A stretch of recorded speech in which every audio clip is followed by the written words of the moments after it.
You're listening to The Bible Guys, a podcast where a couple of friends talk about the Bible in fun and practical ways.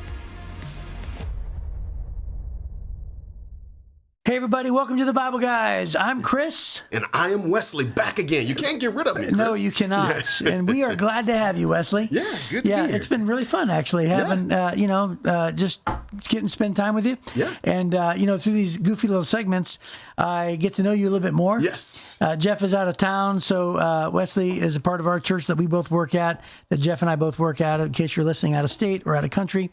But this next segment is actually going to help me get to know you even better. Yeah. Because Desiree has put together a segment for you and me called Two Truths and a Lie. Awesome. We're all familiar with this game. Yes. You have to tell me three things. Two of them are going to be true. One's going to be a lie. Now, listen, my only caveat is don't tell a story and then be like, I was going 80 miles an hour, and then say, that was a lie. I was only going 79 miles an hour. Right? It's just like one off. Yeah, so if it's going to be a lie, it's going to be a full lie. Yeah. Okay? So, all right. So I'm ready, buddy. Okay, here we go. Three things. So, number one, these are just going to be short phrases. So, I have never traveled north in Michigan, like to the UP. That's one. Wait. Okay, so you're just meaning only UP. So, or northern, I'll put it this way. What people might consider up north. Yeah, I have never traveled north of Saginaw or something like that. Wow. Okay, that's one. That is, if that's true, that's going to be hard to believe. I've never, or I have traveled to Montana when I was younger. That's another one. The third one would be I love Southern style deep fried catfish. So two of those are true, one is false. Well, there's two traveling stories, and then there's a Southern catfish story. Yeah. Okay, holy cow.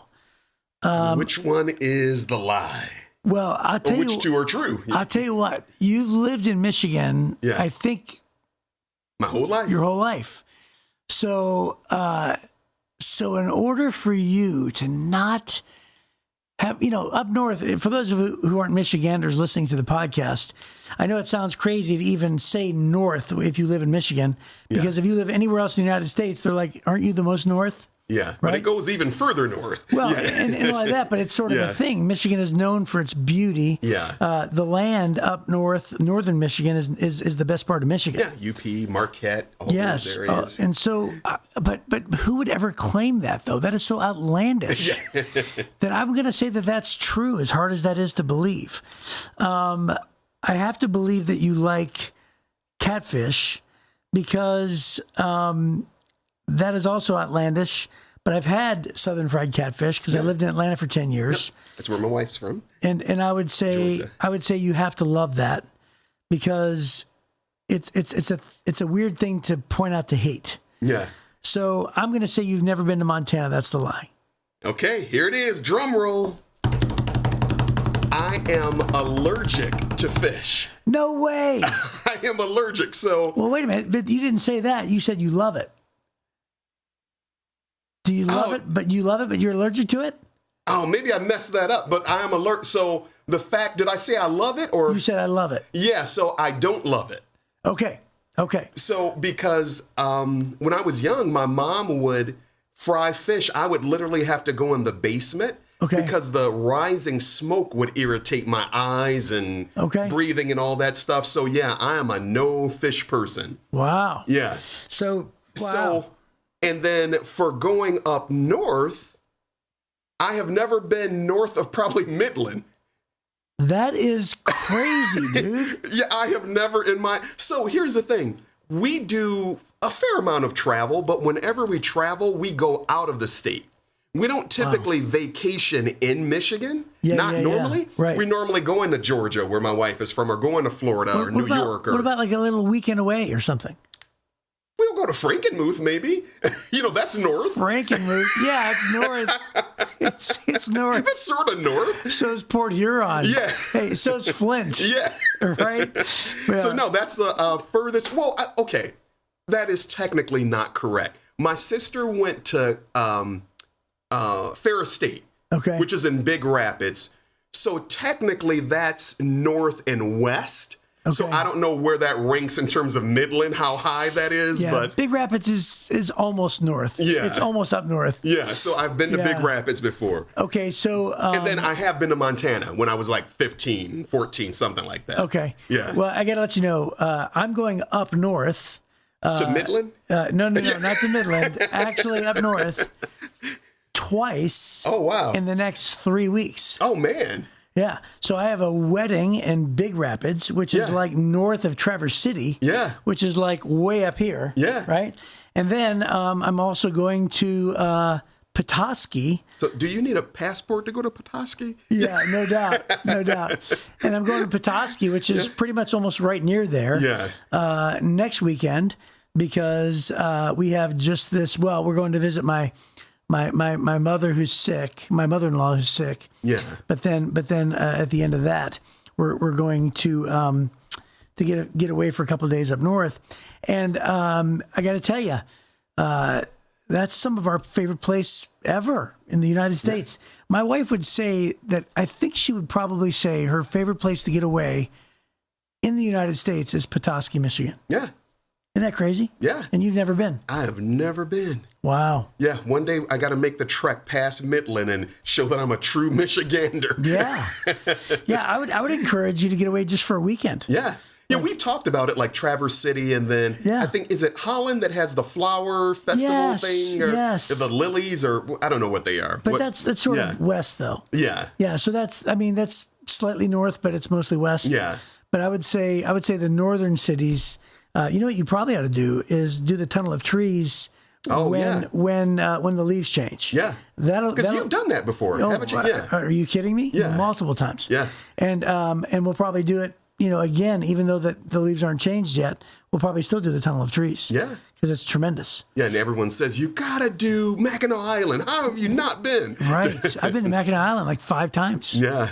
So, yeah, that's crazy. Yeah. So that is a truth. I've never been north. I've stayed at the Grand Hotel twice. Oh, man. So, yeah, that's crazy. So, all right. Well, hey, we are going to jump straight into 1 Samuel chapter 16, verses 1 through 13. And this is a very big moment because basically David is chosen by God long before Saul's reign is over. Yeah. Right? So King David is recognized by God as the next king, and it's there becomes a jealousy factor that happens because the favor falls off of Saul. Mm-hmm. God's favor, God's anointing, God's power falls out of Saul because Saul is just too inconsistent. Yeah. He's just a guy who just is not consistent in his faith, in his faithfulness, and so God chooses somebody else. Mm-hmm. And this is 1 Samuel chapter 16, verses 1 through 13, New Living Translation, and it says, "Now the Lord said to Samuel, you have mourned long enough for Saul. I have rejected him as king of Israel, so fill your flask with olive oil and go to Bethlehem. Find a man named Jesse who lives there, for I have selected one of his sons to be my king." But Samuel asked, "How can I do that? If Saul hears about it, he will kill me." "Take a heifer with you," the Lord replied, "and say that you have come to make a sacrifice to the Lord. Invite Jesse to the sacrifice, and I will show you which of his sons to anoint for me." Verse 4, "So Samuel did as the Lord instructed. When he arrived at Bethlehem, the elders of the town came trembling to meet him. 'What's wrong?' they asked. 'Do you come in peace?' 'Yes,' Samuel replied. 'I come to sacrifice to the Lord. Purify yourselves and come with me to the sacrifice.' Then Samuel performed the purification rite for Jesse and his sons and invited them to sacrifice too. When they arrived, Samuel took one look at Eliab and thought, 'Surely this is the Lord's anointed.' But the Lord said to Samuel, 'Don't judge by his appearance or height, for I have rejected him. The Lord doesn't see things the way you see them. People judge by outward appearance, but the Lord looks at the heart.'" Verse 8, "Then Jesse told his son Abinadab to step forward and walk in front of Samuel. But Samuel said, 'This is not the one the Lord has chosen.' Next, Jesse summoned Shemaiah. But Samuel said, 'Neither is this the one the Lord has chosen.' In the same way, all 7 of Jesse's sons were presented to Samuel. But Samuel said to Jesse, 'The Lord has not chosen any of these.' Then Samuel asked, Are these all the sons you have?" "There is still the youngest," Jesse replied, "but he's out in the fields watching the sheep and the goats." "Send for him at once," Samuel said. "We will not sit down until he arrives." Verse 12. So Jesse sent for him. He was dark and handsome with beautiful eyes. And the Lord said, "This is the one, anoint him." Verse 13. So as David stood there among his brothers, Samuel took the flask of oil he had brought and anointed David with the oil. And the Spirit of the Lord came powerfully upon David from that day on. Then Samuel returned to Ramah. Wow. This is such a great passage of scripture, isn't it? It's first of all, it's rooted in things that God is doing behind the scenes. Yeah. Now, we did skip a couple of chapters between yesterday's podcast and this podcast. Because we jumped. But basically Saul destroys the Amalekites. He has military successes, but then he takes a foolish oath. The Lord rejects Saul. They go back and forth. Saul pleads for forgiveness. And then, anyway, it just goes back and forth. And ultimately, God obviously comes to the conclusion that, Saul has been unfaithful. It was predicted, right? And they chose somebody who was head and shoulders above everybody else. Saul was tall. His countenance was tall. And so it's really interesting how it was definitely said that Saul was a military leader and he was famous and he knew how to fight. In this time around, Samuel sees the first son and says, well, this is just like Saul, right? So surely God is going to replace... It's got to be this one. Yeah, he's going to replace the tall guy with the tall guy, right? with the military guy. But God says the famous phrase. I mean, you've been in ministry a long time. How many times has this verse been used? Right? Yep. God looks at the heart. Yeah, that's a popular one. Yeah, for sure. Yeah, I want to circle back really quick to verse 1. It says, and I love this aspect about God. It says, "Find a man named Jesse who lives there, for I have selected one of his sons to be my king." Then verse 2, but Samuel asked, "How can I do that? If Saul hears about it, he will kill me." Oftentimes we see this in the Bible where God will ask us to do something without giving us all the next steps. Yes. He will say, go do this. All the time. All the time, God says that. But I think, I'm not God, but I have a hypothesis of why God does that. Is because if God were to ever break down the full story to us of all the steps in the process, we probably would look at God and say, God, you know what? Nah, I'm good.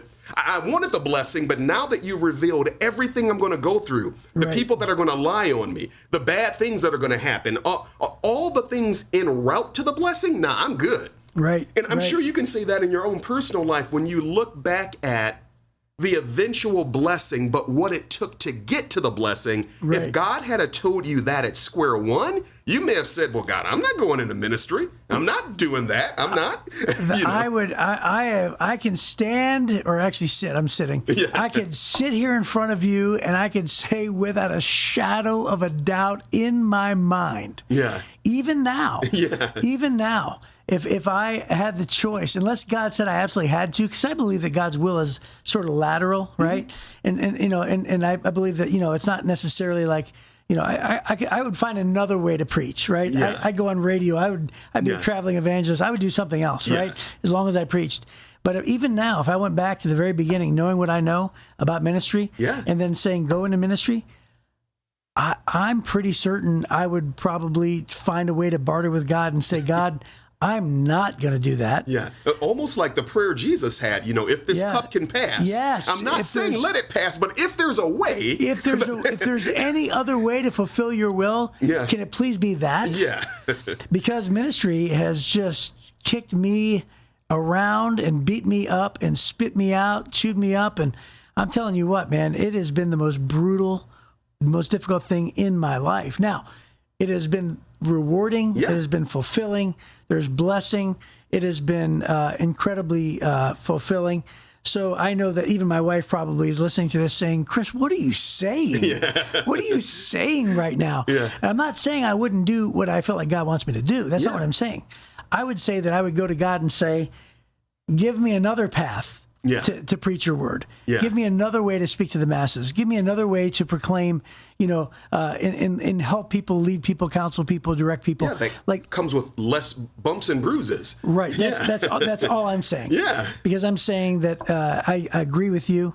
Had God said, here's what I want you to do, and let me tell you exactly what's going to happen. Yeah.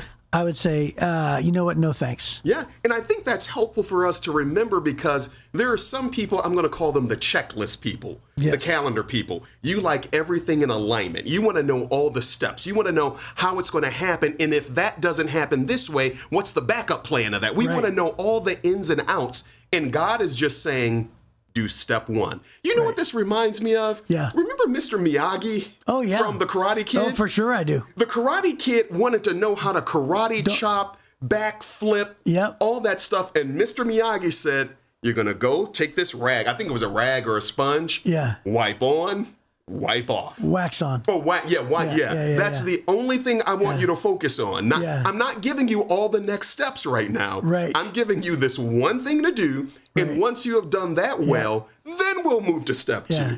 Sand the floor, paint the fence, wax on, wax off. Yeah. That's what it was. Yeah. And so, you asked me, do I remember Mr. Miyagi? I was going to say, do you know who you're talking to? Yeah.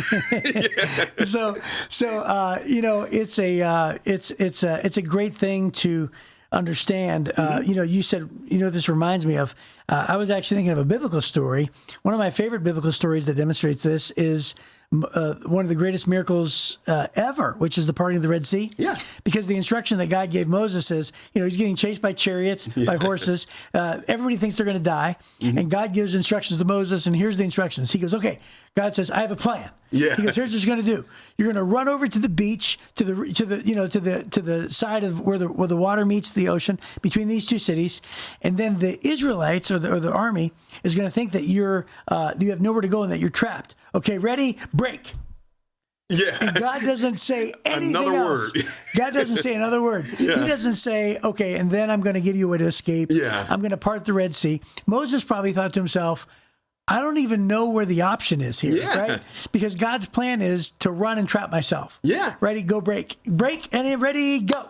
And that's it. But imagine if God did tell him on the front end, I'm going to part the Red Sea. It's going to be like a wall of water on either side.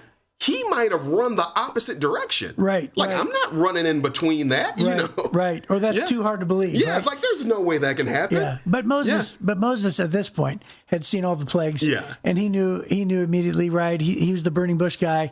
So actually the children of Israel said, why have you called us out to the desert to die? Yeah. You should have left us alone. And then Moses, having no idea God's plan, says, just stand back and watch God deliver us. Yeah. So Moses didn't have any idea what was going to happen, but he knew, he had confidence that God wasn't going to leave him high and dry. Well, no pun intended. Yeah. Right. But I got to tell you, that is the way that God does everything. Yeah. He asks us to do something not knowing. God says, hey, give generously. Whether it's tithes and offerings or whether it's to help somebody or make a donation or whatever it is, God impresses upon us and says, give of your times and your resources and everything else. But he never says why or what for or how it's going to be used. Yeah. Right. At least rarely. And then there are times where he asks us to do something crazy. Yeah. Hey, quit your job and start this other thing, this ministry or this nonprofit or go to Africa, whatever it's going to be, right? God sometimes calls us to extreme things, big things. Yeah. Hey, end this friendship, end this relationship. And you'd say, but I love her, God. Yeah, but you already know that she's not good for you. Yeah. Or he's not good for you, right? But God, he's the last train out of Singleville, right? Like I'm not gonna be able to leave the single world if I break up with this guy, But God doesn't give us the plan of who we're gonna meet down the road. Yeah. God says, you got to end this toxic relationship. So every time God gives us a request, it seems like there's a step of faith involved for the next step coming. Yeah, it almost reminds me of the movie. You want the truth? You want the truth? You can't handle the truth. Right. That's what it reminds me of. Yes. We tell God that we want the truth and we want all the ins and outs, and God is saying, no, you don't. Yeah. You don't really want to know what's going to happen, because if you did, you'd run the other way. Right. Yeah. And by the way, that's one of my favorite movies. Yeah. A Few Good Men, right? Yeah. Yeah. Who's going to stand on that wall? You, Lieutenant Weinberg. Yeah, that's funny. So that's part of the anointing.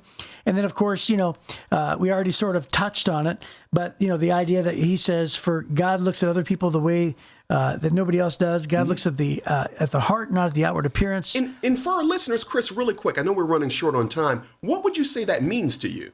Like someone listening where God... Well, you know what it means to me? It means that that God knows the worth and the value of somebody's faith and maturity and capability on the inside. Just because somebody is impressive on the outside doesn't really mean much. Yeah. A lot of times what we do is we compare ourselves to other people. We say, well, he's gifted or she's gifted. They have all these talents.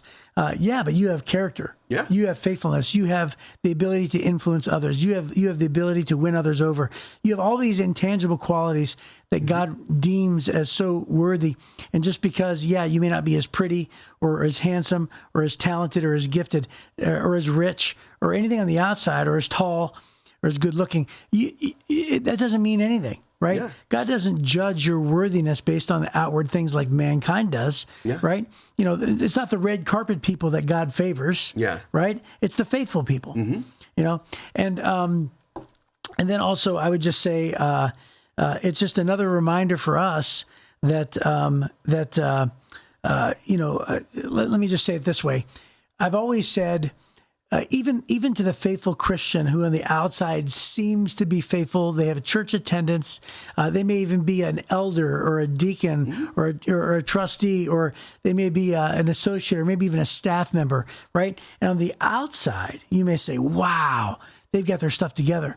But listen, that's not the measure of maturity. Yeah. The measure of maturity of your faith is what happens when you have friction. Mm-hmm. Or trials. Or pressure, right? Yeah. So, it's like the tea bag that goes in the water, right? When you're in hot water, we see what comes out. Yeah. And people say, oh, but he's such a good Christian. Well, I don't care what you think of him. I don't care if he gives money or if he's faithful. If he's a jerk, he's a jerk, right? If she's unfaithful, then she's unfaithful. Whatever character, the measure of a true Christian who's mature is not in his or her actions necessarily, although that is in part, but it's truly measured by his or her reactions. Yeah. Right? Think about it, right? What is the true measure of the maturity of Christ? Not in the actions, but it's actually in the reactions. Yeah. Right? So, how do you handle conflict? How do you handle, hardships? Yeah. That's the measure of maturity. Yeah, right. That's true. And that comes on the inside, right? Not what could be seen on the outside. Yeah. Necessarily. No, that's good. Yeah. So, and I would say, to wrap up some thoughts here, I would just say, another thing to glean from this is, isn't it interesting how David was looked over by his own family? Yeah. By everybody. Yeah. Right? Not even considered to be brought in front of Samuel. Yeah, it was almost kind of like, is this all your sons? Right. Like, is there anybody else? Right. Well, yeah, there's the one out in the field, Right. Yeah, not even worthy of being considered. Yeah. And we know that further, even next podcast or at the end of the week, we're going to look at David and Goliath, right? I don't know when that's coming up, but it's coming up soon. Yeah. And even then we see his brothers treat him as somebody who's not worthy, right? Yeah. And so don't get discouraged, because if you feel like everybody around you overlooks you, just know that God never does. Yeah. God sees you. God knows your worth, your value. God saw David in the field long before Samuel even knew that God chose David in the field. Yeah. Right? That's good preaching right there. That's good. Oh, that'll preach. Right? So, hey, God sees you, buddy. So no matter who you are or how you feel about yourself, God sees you. All right. Well, hey, that's our time. So hopefully we will see you next time on The Bible Guys.